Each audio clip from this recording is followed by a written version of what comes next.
Hi, I'm Brian Welk here in TheWrap's virtual studios for the Sundance Film Festival for 2021. And today I am joined by the director and cast of 8 for Silver. I have writer and director Sean Ellis and stars Boyd Holbrook and Alistair Petrie. Thank you all so much for joining us. Hello. Pleasure. So, Sean, let's start with you. I mean, this is a horror story and a werewolf story, but it's unlike, what you've probably seen before, what a lot of people have seen before. How did you come to write this story, and what was some of the inspiration behind it? I spoke to LD after I finished Anthropoid, and we talked about a new project, and they were very interested in a horror. And they said, do you have any ideas for a horror? And I said, yeah, I've got this sort of one idea that's sort of about a village, sort of late 1800s, and they're sort of plagued by a wolf, and there's been a murder. And they sort of went, okay, that sounds good. Can you tell us more? And I said, no, that's all I've got. So I started writing it down, and I presented it as a sort of page sort of document. And then they said, okay. And then they started asking questions, and I started to develop it a little bit from there.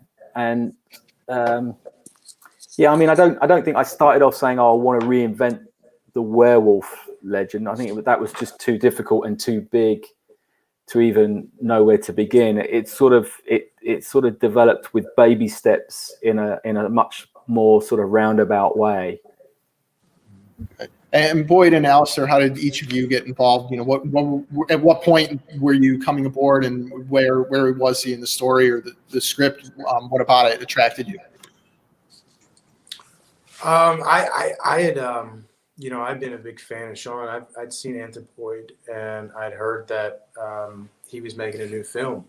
So I read it as quickly as I could, and gave Sean a call, and just wanted to hear him out, because a lot of this, I think, was, from seeing this film, you wouldn't know how beautifully it's shot from what you're reading.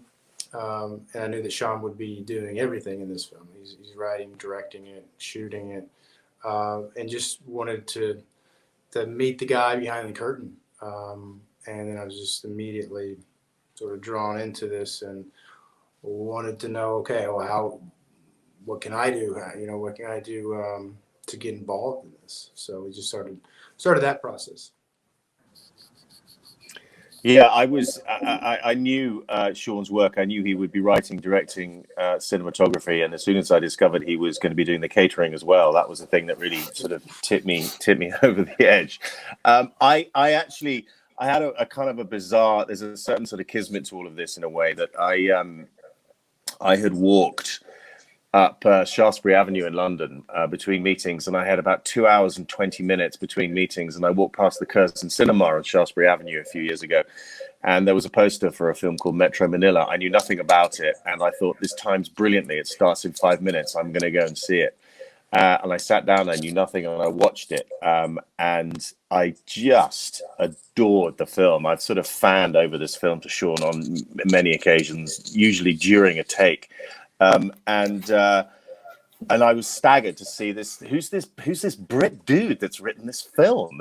It's directed by Sean Ellis, and I, of course, grilled Sean while we were filming about how that came to be, which is another long and brilliant story. But I was fascinated by not only the film, but by the filmmaker. And then when this script arrived and Sean's name was attached to it, it was a really tiny leap just to go, yes. It was that kind of immediate, because it was one of those sort of artists that you just want to work with. And then concurrently, it was Boyd and Kelly, and that, again, it just sort of piled up into an enormous no-brainer, and it proved to be, a kind of an exceptional experience with some extraordinary people.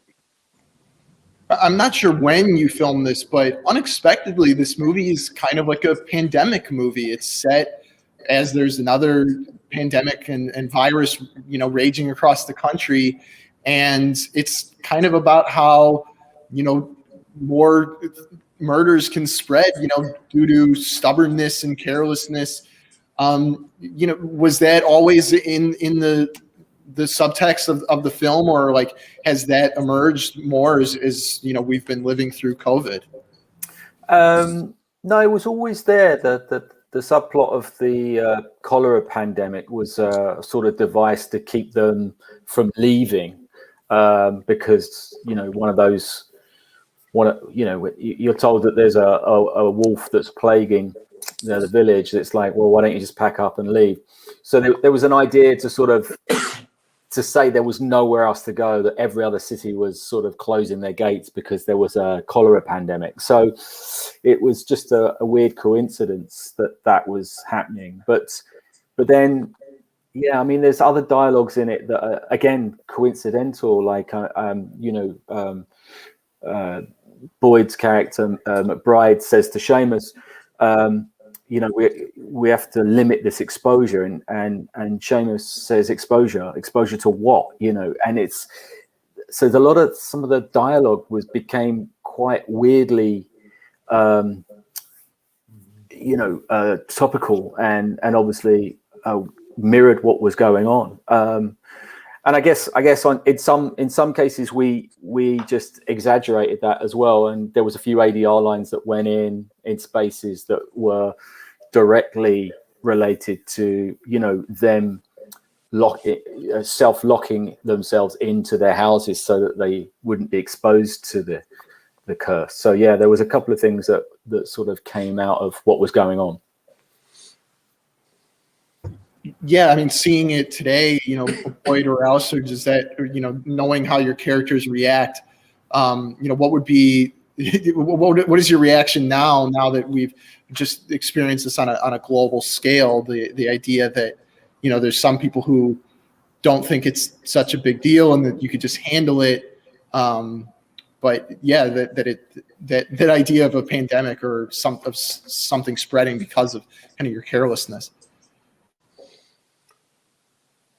Well, I mean, I think we would have, by the grace of the film gods, we just finished this before the pandemic actually started. I think there was someone's schedule.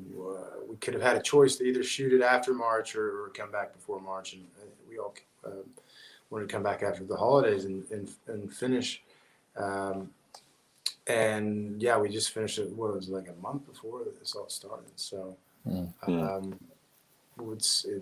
If that didn't happen, we wouldn't be here today, and this film wouldn't have been made. So it was pretty. It was, yeah. It was kind of startling, and drama at its sort of best really sort of holds a mirror up to society and ourselves, and it's a strange and curious thing that this is sort of, to your point, elements of this film does exactly that.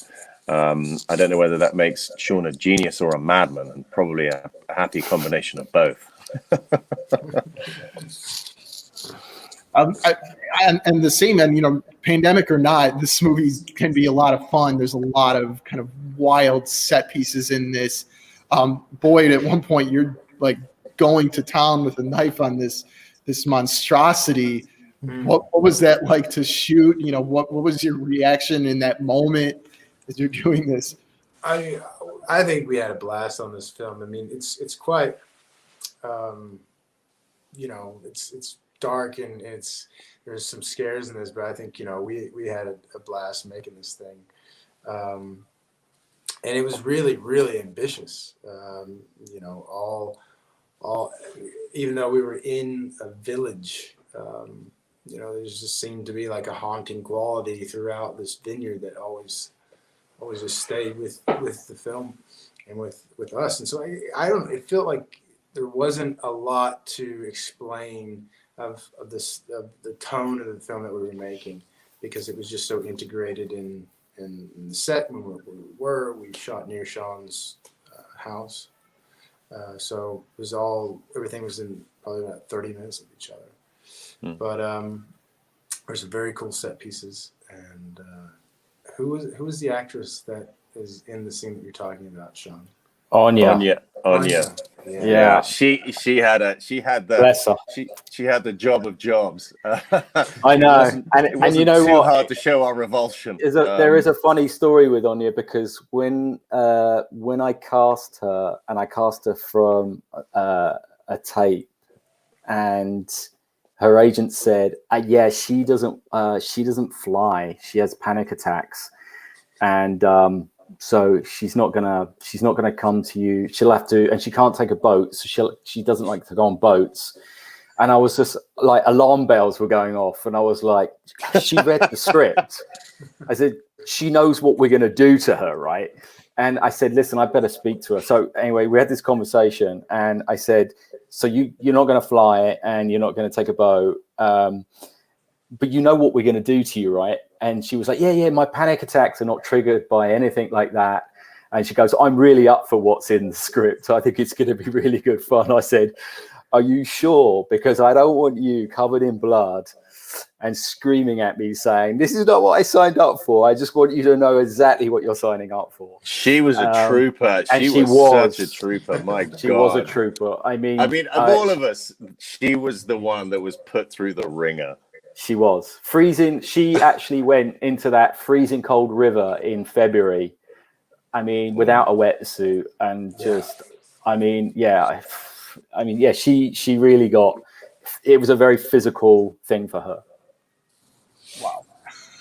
It's nuts. I mean, how did you even get the look of the monsters? You know, where did that all come from in terms of the creation of the characters themselves? They were the highest paid actor. Yeah. I think they were. Long research and development. Started with a conversation with Mark Coulier, who I'd worked on Anthropoid with.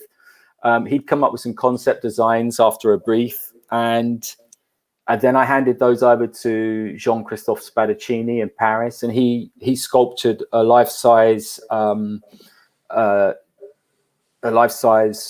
beast, which we had three versions. We had an attack version, and we had a full animatronic version, and then we had like a stunt version, which was just a rubber one that we threw at actors. And